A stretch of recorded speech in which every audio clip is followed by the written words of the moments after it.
Perdón, es que no estaba yo grabando. No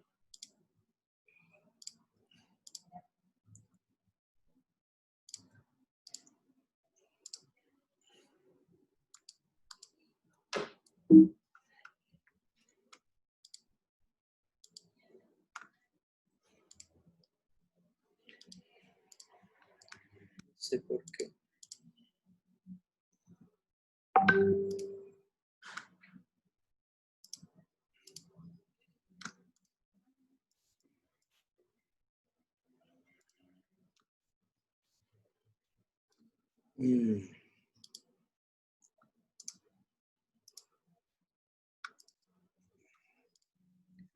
No sé si ahora ven bien la pantalla. Ok, gracias.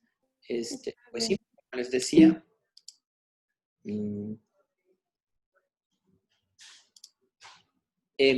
paralelamente a lo que acontecía a Euroasia, hacia Grecia y en el mundo europeo, de Europa Oriental y la occidental, lo que ocurría en ambas, también estaba el mundo latinoamericano. ¿Qué vemos? ¿Qué vemos en el? Yo los invito, no es el objetivo de la clase, pero también aquí hay un fundamento. Como tenemos fundamentos en la idea filosófica griega, en la idea europea central, también tenemos una gran influencia de América Latina originaria. Nosotros no somos, por más que queramos, no somos esta América Latina originaria. Muchos extranjeros que escriben sobre economía social y solidaria, muchos mexicanos que escriben menos, pero que escriben sobre economía social y solidaria, dicen que esta es la economía social y solidaria. Esta chinampa, el tequio mismo, que a mí me encanta esa idea, el tianguis, todo eso, mucha gente reduce la economía social y solidaria a esta tercera vertiente del origen del pensamiento de la economía social y solidaria, pero son los tres: griegos, europeos centrales y América Latina originaria. Son las tres fuentes históricas del pensamiento real de la economía social y solidaria. Mucha gente, muchos autores lo reducen al pensamiento latinoamericano, a la chinampa, al calpulli y a todo esto, ¿no?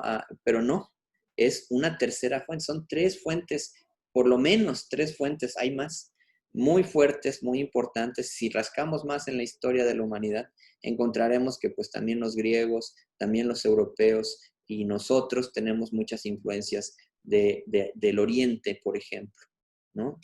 Pero bueno, originalmente y en la bibliografía podemos encontrar esas tres fuentes. Muchas veces le ponen más importancia a una o quitan las otras. Eso es incorrecto, son estas tres fuentes. Y el tianguis, el concepto de economía, el concepto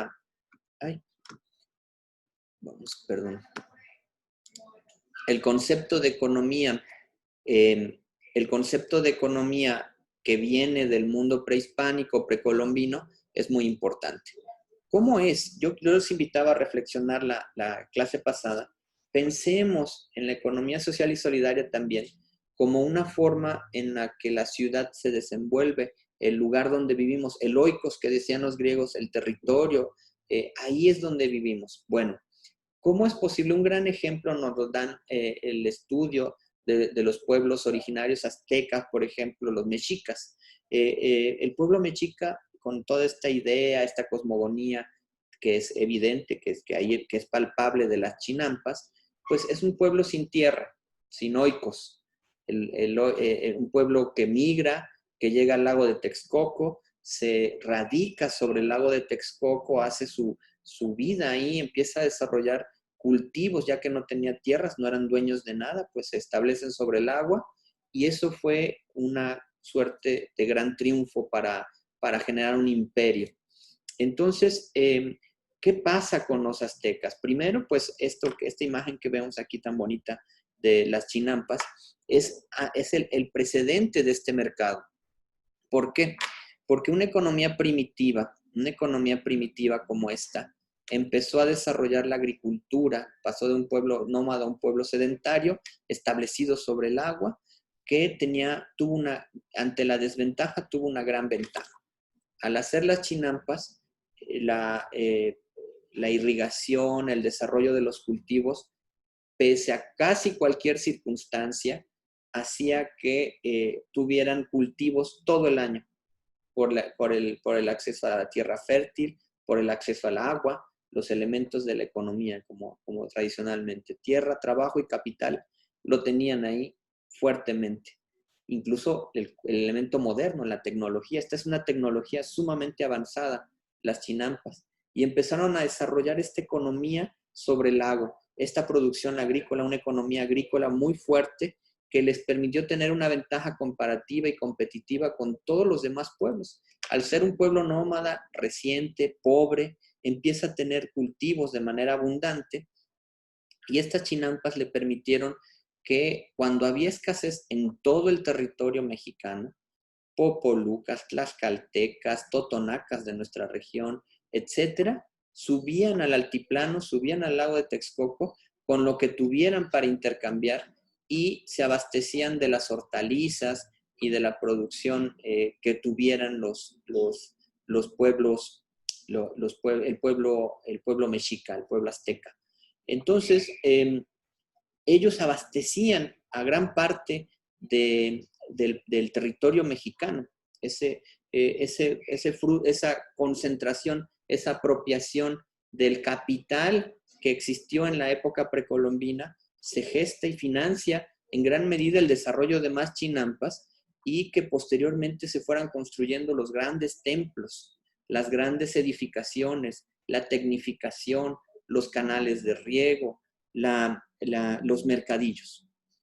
La economía precolombina tuvo un momento agrícola, como lo diría, en una etapa, la primera etapa de Walt Whitman Rostock de la economía, una economía agrícola, a una segunda etapa de una economía de intercambio de mercado. Se hace cosmopolita el imperio mexica, se hace cosmopolita porque se hablan todos los idiomas, se intercambian todos los bienes. Eso sucede en la actualidad. Nueva York, Londres, Tokio, son estas mismas, como lo fue el mundo mexica. Ojo, lo mismo estaba pasando con los incas en el cono sur y en los Andes, y con los mayas en el Centroamérica, en Mesoamérica, y los aztecas. Son tres culturas contemporáneas, prácticamente contemporáneas, que tienen esta misma situación. Se forman los imperios porque generan una economía agrícola y luego una economía de mercado, donde los demás pueblos se van a intercambiar. Para que hubiera un ejército, para que existiera un ejército, para que existiera un ejército se tenía que financiar. Para que hubiera templos, para que hubiera escuelas, para que hubiera, el mismo ejército decía, para que hubiera escuela de sacerdotes, de guerreros, de todos ellos, se tenía que financiar. ¿Y de dónde creen que puede obtener un pueblo? Del mercado. Lo que hoy llamamos el tequio, el tianguis. De ahí se financia la economía, no solo precolombina, sino egipcia, fenicia. El patrón es más o menos el mismo en cada cultura. En Mesoamérica no es la excepción. Y este mercadillo, este intercambio, esta evolución cultural, no solo se concentran bienes y servicios, productos, se concentran idiomas, ideologías, religiones, y ahí se intercambian conocimientos, técnicas, tintas, cultura, métodos, se intercambian en estos mercadillos, en estos tianguis, en estos tequios, y empieza a existir esta suerte de evolución de la ciudad. Entonces, la economía social y solidaria no debe olvidar que la producción, como la chinampa, la producción y el comercio son elementos fundacionales del bienestar y del desarrollo de los países. Eso no era nuevo, también Adam Smith lo decía, de ese corte, ojo, que también es de la escuela protestante, ¿no? Filosófica, y protestante. Y lo decían ya. Esto es muy importante que alguien que propicia, que entiende, que promueve la economía social y solidaria, tiende a disminuirlo solo a la cooperatividad que vemos aquí. Son socios, son amigos, son una organización que produce, sí, es la comunidad. Pero los medios de producción, la tecnología, el conocimiento, el saber que el mercado y la producción están intrínsecamente ligados y que deben ser parte de la economía social y solidaria para que prospere, es innegable. Entonces, este conocimiento es muy claro para el progreso y el bienestar, para financiar la religión, para financiar el ejército que resguarda, que protege, para financiar la edificación de ciudades, de casas, de calles, de escuelas, de hospitales, de servicios médicos. Se requiere de esta simbiosis entre la producción y la distribución y comercio. Es muy importante la atracción y la generación del comercio, tanto para el mundo capitalista tradicional como para la idea de la economía social y solidaria. Ahí no hay diferencia. Y esto que hacían los aztecas otra vez nos vuelve al bucle de Morán, esta visión histórica, no fue, es la diferencia simplemente en esta visión microhistórica, es que lo que fue sigue siendo válido para hoy. Y eso es lo que demuestra esta visión. Entonces, Adam Smith entendía esto, ¿no? Hablábamos de 1200, 1300 hace un momento, y ahorita estamos hablando de 1700. Adam Smith, 1776, en la teoría de los sentimientos morales, nos dice que la ética es la virtud de vivir y contribuir a la vida social. Y que para que podamos convivir y vivir como lo hacían los griegos, los europeos y los precolombinos, tenía que haber moral y tiene que haber producción, utilitarismo, y tiene que haber un análisis deontológico del ser, de qué hacemos, para qué hacemos lo que hacemos. Adam Smith era profesor de filosofía, no era economista. A él se le considera uno de los primeros grandes precursores de la economía, no a Aristóteles, como veíamos, no a Tales de Mileto tampoco, ni a las teologías que vimos, ni al precolombino. Se le califica a él, a un maestro de filosofía moral, porque empieza a hablar de que las ciencias son evolutivas, se tienen que sistematizar, tienen que explicar por qué hay gente que puede producir. Es la síntesis de todo lo que habíamos visto.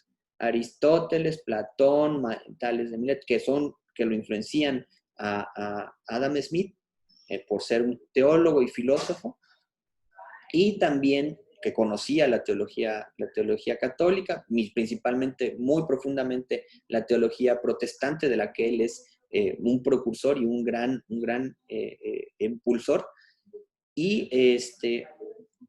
pero no de la economía, no de la precolombina. Eso viene después y hace también una situación diversa.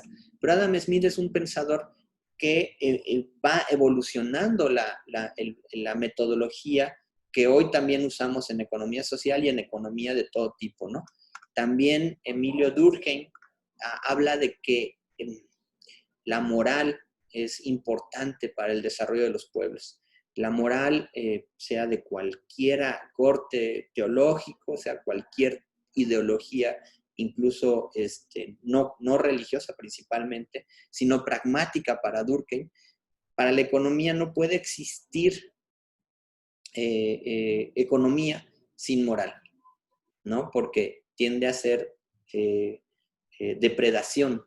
Lo que aleja la economía de la depredación, lo que aleja a la economía de ser una economía depredadora, es la parte moral, que muchos autores en la historia de la economía van a querer quitarle, y tenemos consecuencias graves.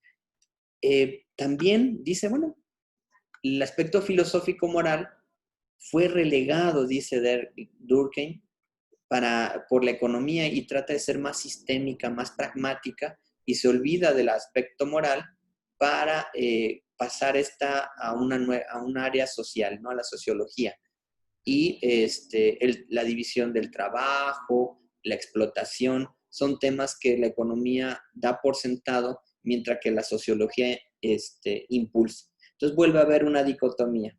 Los sociólogos, historiadores, contra los economistas, que nos llaman muchas veces mercantilistas más bien, y empieza a haber otra pugna, ¿no? Como lo había con Aristóteles y Platón, como lo había con los protestantes y los católicos, otra vez surge una gran fuerza, una gran división entre los sociólogos y los economistas, sociólogos duros, y entre ellos hay muchas mezclas, ¿no? Emilio Durkheim lo identifica, lo clarifica ya para el siglo XX.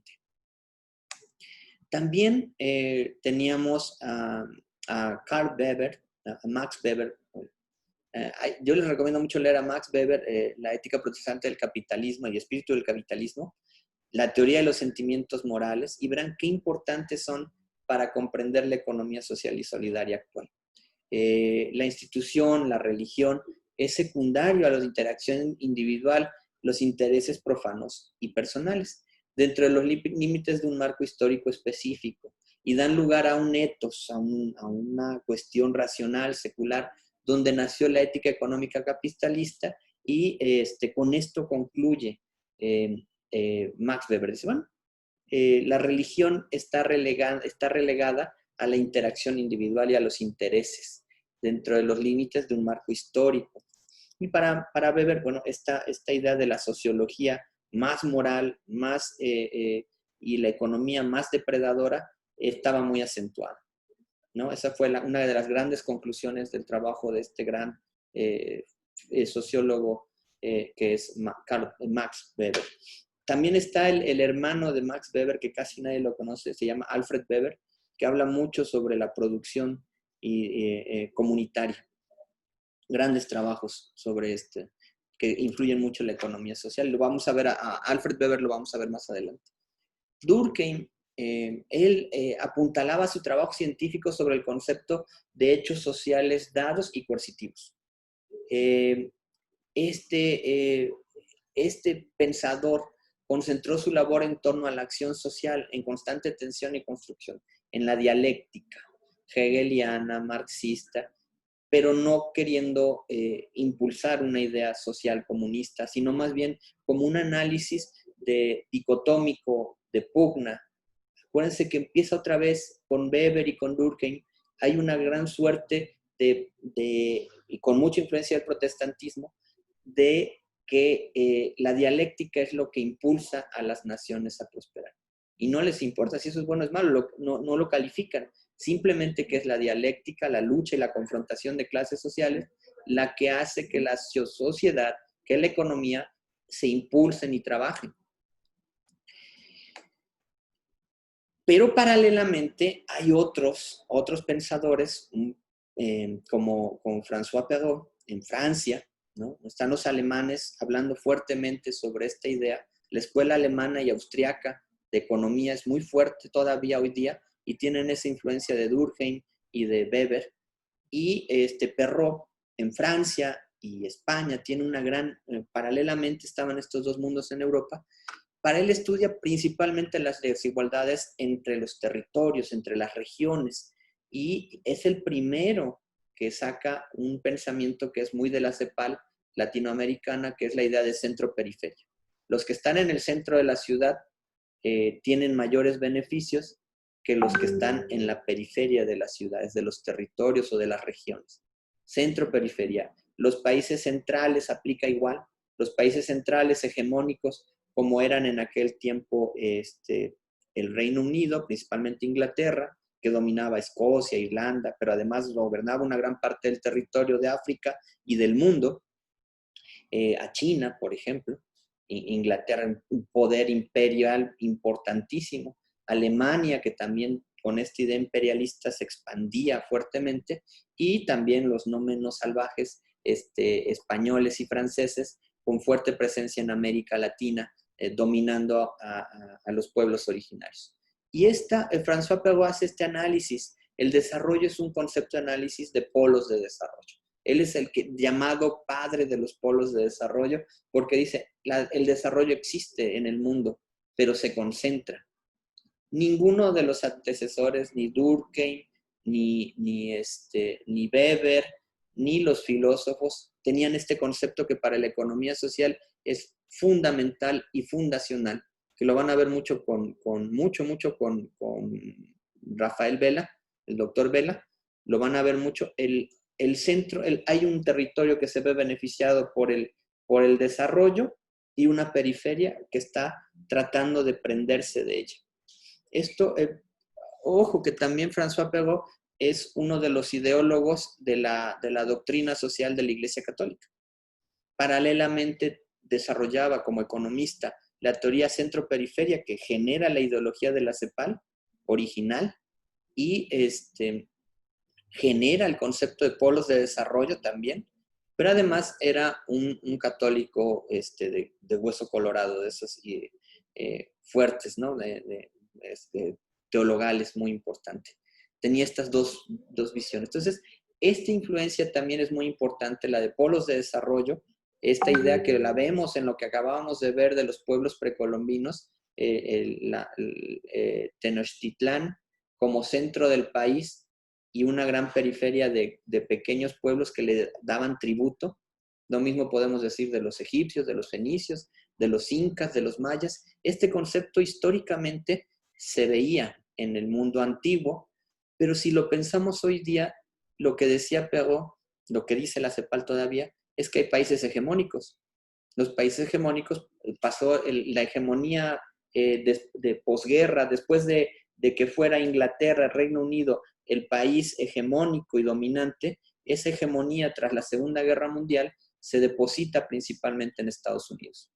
Mundo anglosajón y ex colonia de Inglaterra, pero esa hegemonía sigue estando fuertemente en Estados Unidos. Recientemente hay nuevos, bueno, en la época de posguerra, durante la época de la Guerra Fría, en los años 70, 50, 60 y 70, la fuerte choque entre la Unión Soviética comunista y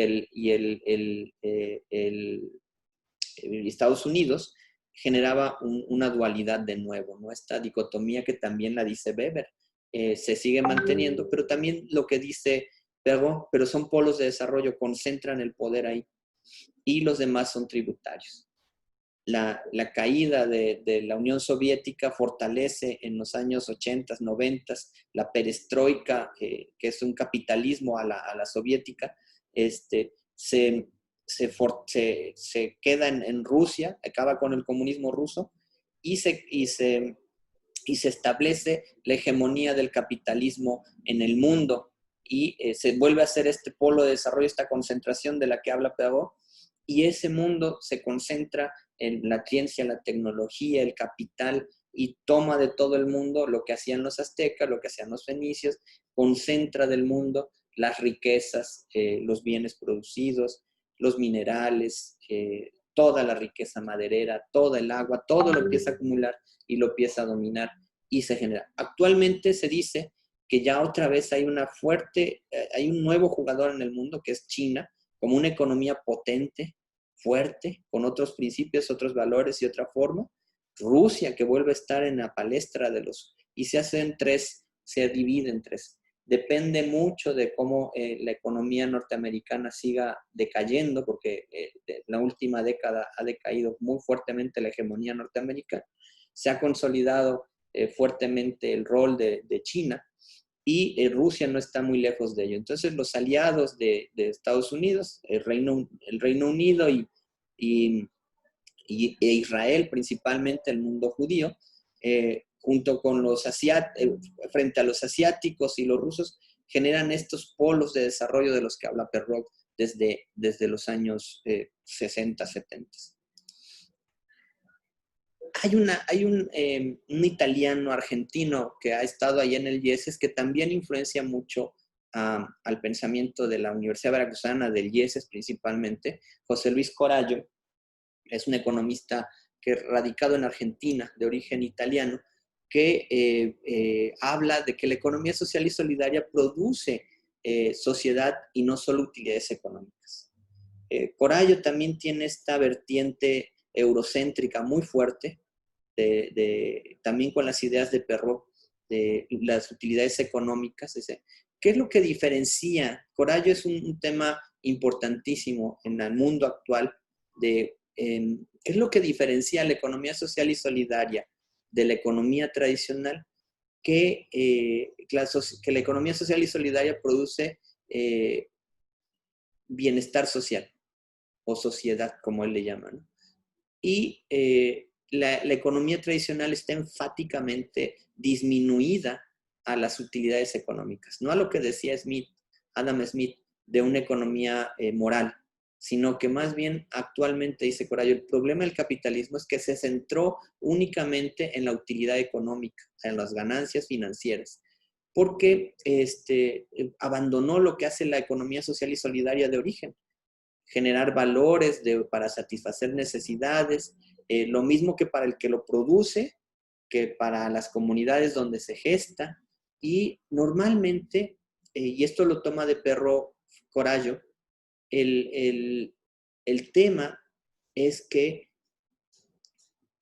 toda economía social y solidaria tiene una base territorial, cosmogónica, étnica, social y cultural, y no está orientada, insiste él mismo, a la ganancia y la acumulación del capital sin límites. Y ahí critica muy fuertemente a Weber, ¿no? Corallo dice, no, ¿saben qué? Para América Latina es muy importante identificar que la descentralización, obviamente existiendo los polos de desarrollo, pero desglobalizando, es decir, quitando a la economía hegemónica de Estados Unidos y China, es como la economía social y solidaria puede desarrollarse y subsistir. Y tenemos esta cosmogonía, esta idea, básicamente, esa es la microhistoria de la que estamos hablando ahorita. En la tercera parte de la introducción al curso de Economía Social y Solidaria, vamos a abordar mucho ya el método de pero ya hablamos de los autores, de la ideología.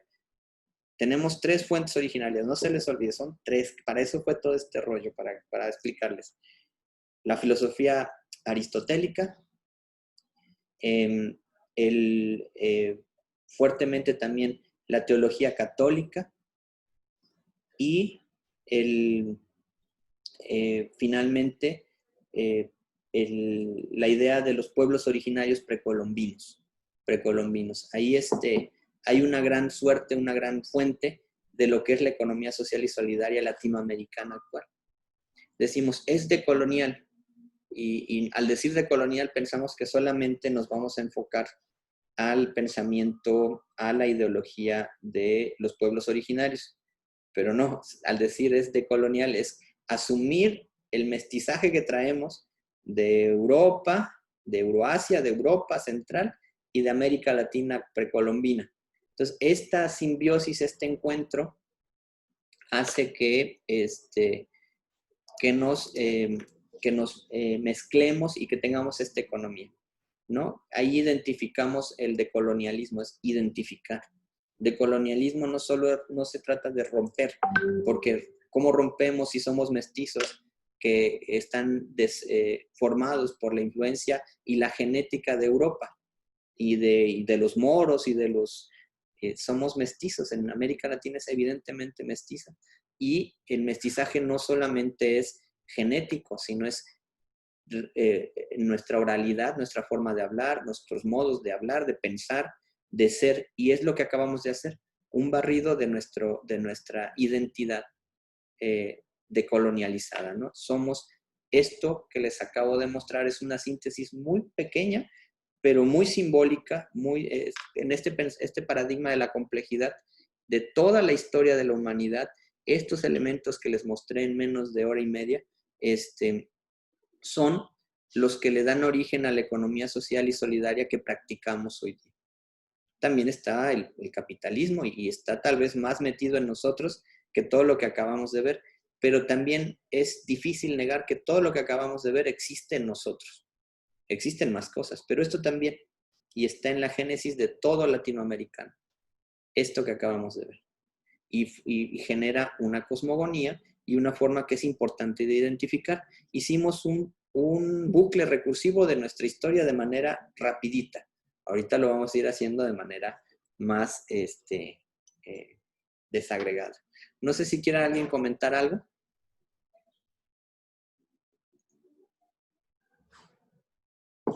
Nada. Pues nos va a sacar ya. Ah, bueno, nos faltaban autores un poquito más modernos. Borgasa, Salvatori y Boldini, también de origen italiano, pero radicados en América Latina, especialmente en Uruguay, Paraguay y Argentina, pero principalmente en Paraguay. Dicen que la economía social y solidaria representa una multitud de diversas estructuras, como de organizaciones sociales, asociaciones y consorcios y cooperativas y fondos. Esto ya es lo moderno, ¿no? Hasta esto vamos a llegar. Dime, Mariano. Voy a poner el desorden, si me Okay. permite. Eh, a mí me llama mucho la atención esta simbiosis, como usted no le llama simbiosis, bueno, pero Sí, esa combinación de tres mm, orientaciones distintas de conducir la economía y voy a hablar de la palabra tabú en el doctorado, del desarrollo. Entonces, a mí me parece que es muy interesante eh, ver cómo, va a ser muy interesante para nosotros ver cómo se combinan y cómo podemos encontrar los elementos de cada una de estas tres, eh, por llamarlo también, son filosofías, ¿no? Porque obviamente hay una idea clara del sentido, como usted lo decía. No es lo mismo pensar en producir para el mercado que producir para la subsistencia o para el intercambio o el trabajo comunitario que se genera como apoyo solidario entre ejidatarios o propietarios comunales. Entonces eso a mí me parece que va a ser muy ilustrativo ver qué es lo que permea más en cada región, ¿no? En donde nos situemos, bueno, pensando concretamente aquí en nuestro territorio, en nuestra región, en nuestro estado, o nuestro estado, el territorio que comprende nuestro estado y las diferentes regiones que a la vez hay aquí en el estado, va a ser muy interesante porque por lo poco que hemos ido comentando y nos han compartido los titulares de las otras experiencias educativas, pues hay contrastes, hay diferencias entre grupos étnicos. Estoy pensando en lo que nos ha compartido el doctor José Luis Pérez respecto al Totonacapan y cómo se mira, piensa y vive en la región de influencia náhuatl. Entonces, todo esto combinado también, bueno, voy a concluir con esta idea. ¿Qué es lo que predomina? Eh, la mirada de Occidente, la mirada de Oriente o la lógica de pueblo originario. Entonces, a mí me parece muy... Ah, bueno, y además voy a agregar el elemento que también está detrás de todo eso, como se lo ha estado mencionando, la religión, porque por supuesto que no mira de la misma manera un católico protestante, bueno, un cristiano, perdón, protestante que un cristiano diocesano o, eh, o un cristiano de estos, miembro de una etnia, así pensando en los nahuas, con una idea muy distinta de la riqueza, por ejemplo. ¿Qué hacen con eso que es un arte, ¿no? Enriquecerse. ¿Qué hacen con el excedente? ¿Qué hacen con el dinero, por ejemplo? Nada más pensar en la idea de la importancia que tiene para estos pueblos eh, las mayordomías y el prestigio que representa el participar en ellas o concretamente asumirlas como los responsables principales como mayordomos. Bueno, con esto, doctor, lo que quiero comentar es que pues va a ser muy interesante ver en lo, como usted dice, en lo práctico, en lo concreto, esta combinación de factores, pensando en lo deseable que sería esta mirada de la economía social y solidaria. Gracias. Muchas gracias, Mariano. Yo quisiera... bueno, Wendy, adelante, Wendy, por favor. Bueno, nada más comentar que algo que me llama mucho la atención de esta última presentación, bueno, me gusta el recuento histórico-filosófico, ¿no? Por el que nos lleva, está muy sucinto, muy entendible, pero me llama mucho la atención cuando menciona que la Iglesia Católica no promovía la acumulación de riqueza, ¿no? Siendo que es la number one a nivel internacional para la acumulación de riqueza, ¿no? Entonces, eso me generó mucho ruido. Y cómo es que diversos personajes se rebelan contra esto, ¿no? Entre ellos, pues, Lutero, ¿no? Entonces, bueno, no quería dejar de comentarlo porque es una filosofía que fundamenta mucho de lo que somos hoy como sociedades, como capital, ¿no? Como modos de producción, etcétera. Fíjense que si se dan cuenta, gracias, Wendy, súper bien.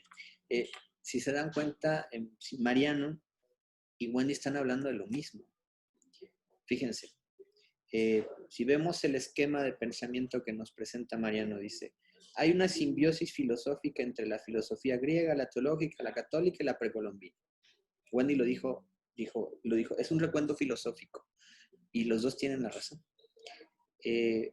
Dice, bueno, paralelamente los comunitarios, los ejidatarios, ¿qué predomina? Dice Mariano. Y Wendy dice también, ¿qué predomina? Los católicos son depredadores, lo han hecho históricamente y es innegable. No, cuando leamos... Mencioné la Iglesia Católica como institución. Sí, o los que detentan el poder. Pero ¿saben qué? Tienen razón, porque en los dos casos, en los dos que nos está diciendo tanto Mariano como Wendy, lo que nos hacen reflexionar, y es lo que queríamos llegar, lo que me emociona, es que los principios y los valores de los que hablaban Mileto, Aristóteles, Platón, Santo Tomás, Calvino, Weber, Durkheim, Smith principalmente, eran principios y valores de cómo deberíamos de ser, cómo ser, qué hacer, qué es lo que debemos de hacer. Pero lo que hacemos es otra cosa. ¿Me explico? Llegamos a un sincretismo que no solo es religioso, un sincretismo ideológico, a conveniencia. Oye, Darío, pero los católicos tienen sus principios, tienen 10 mandamientos y hay que hacerlos. Y no los cumplen. Los judíos tienen 300 mandamientos y no los cumplen. O sea, el tema importante de la economía social y solidaria no es la doctrina.